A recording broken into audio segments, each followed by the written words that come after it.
بسم الله الرحمن الرحیم. با سلام خدمت خانم ها و آقایان، من محمد رضا پورحقانی هستم. در تحقیقی که در قرآن با استفاده از روش نزول آیات در سال اول بعثت داشتم، به این حقیقت دست یافتم که عالمی به نام عالم برزخ، یعنی زندگی پس از مرگ، وجود ندارد. به این معناست که کسی که هزاران سال قبل مرده و کسی که الان بمیرد و کسی که نزدیک رستاخیز میمیرد، همه با یک چشم به هم زدن از مرگشان زنده میشوند. در قرآن داستان مرگ 100 ساله‌ای را در سوره بقره آیه 259 بیان می کند که شخصی از قبرستانی عبور کرد. گفت آیا می شود که استخوان‌ها زنده شوند؟ پس او را 100 سال بمیراندیم، سپس زنده کردیم و گفتیم چند مانده ای؟ او تصور کرد یک روز یا پاره از یک روز در خواب بوده است. گفتیم بلکه 100 سال مرده بودی. به استخوان‌های خرد بنگر که چگونه آنها را زنده می‌کنیم. این چنین تو را زنده کردیم و به مواد خوراکی و نوشیدنی خود بنگر که حتی عطر و طعم آنها بر نگشته است.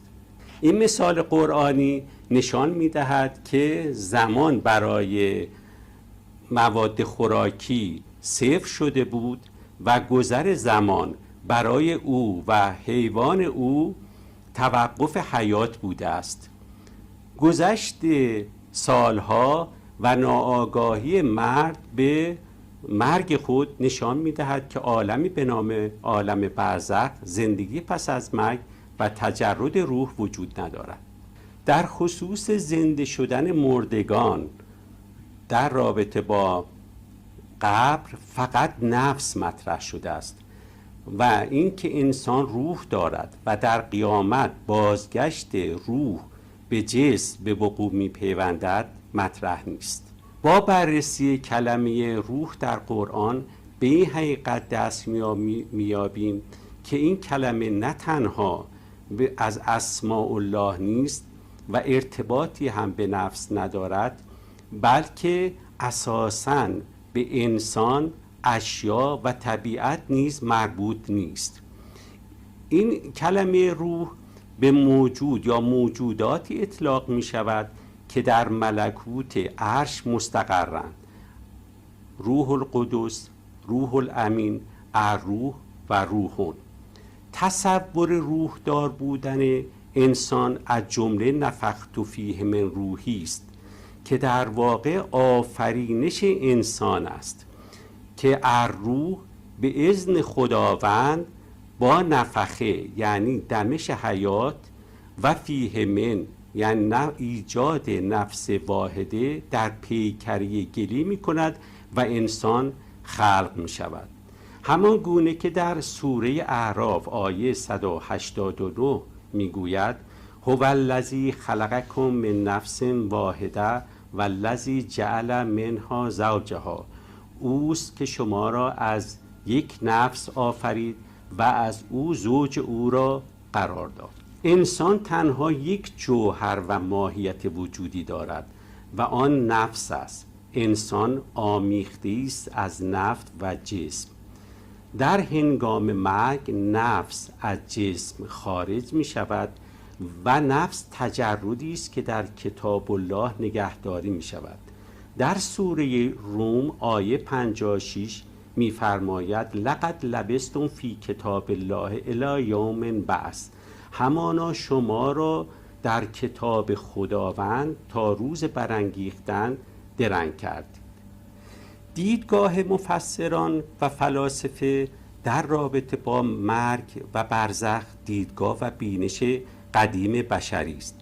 مرگ را انتقال از عالمی به عالم دیگر دانسته و ادامه حیات انسان را در عالم برزخ به گونه تجرد روح می دانند، در حالی که برزخ در قرآن به معنی جدایش و فصل مشترک بین دو جزء یک زوج است یعنی برزخ خاموشی محض زمانی و سکوت مطلق بین مرگ و حیات مجدد است. سوره نحل آیه 77 این فاصله سکوت را کمتر از چشم به هم زدن می داند و ما امر الساعة الا کلمح البشر او هو اقرب.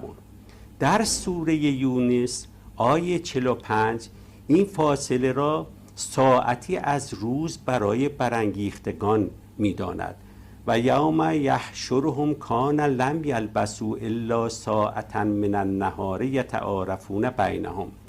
و روزی که گردشان می آوریم درنگ نکردند جز ساعتی از روز که بین خود می شناسند. با روش نزول آیات به این کشف قرآنی می رسیم که دیگر برزخ یک عالم نیست، بلکه برزخ در درون هر انسان است که در لحظه مرگ با جدای نفس از جسم رخ می دهد و نفس و جسم هر دو در سکوت مطلق به سر میبرند تا در قیامت با ابقاء زوجیت نفس با جسم و اذا النفوس زوجت سوره تکویر آیه 7 انسان مجددا زنده می شود. اعتقاد به عالم برزخ و تلاش برای ارتباط با ارواح فضایی از شرک را به وجود می آورد که در کتاب شرک به آن پرداخته شده است. در این کتاب نشان می دهد که شرک مفهومی فراتر از بت پرستی دارد. اگرچه در فطرت انسان توحید نهفته است، ولی کج‌فهمی از شرک از آنجا ناشی می شود که شرک را به معنی انکار وحدانیت خدا می دانند، در حالی که مفهوم شرک در نگرش انسان به رابطه خود با خداست و ارسال وحی برای واسطه زدایی از این رابطه است. تکرار مفاهیم دعا، عبادت، شفاعت و ولایت در آیات شرک مورد بررسی و تحقیق قرار گرفته است و سعی شده است که این گناه نابخشودنی را رازگشایی کند که دامنگیر ادیان است.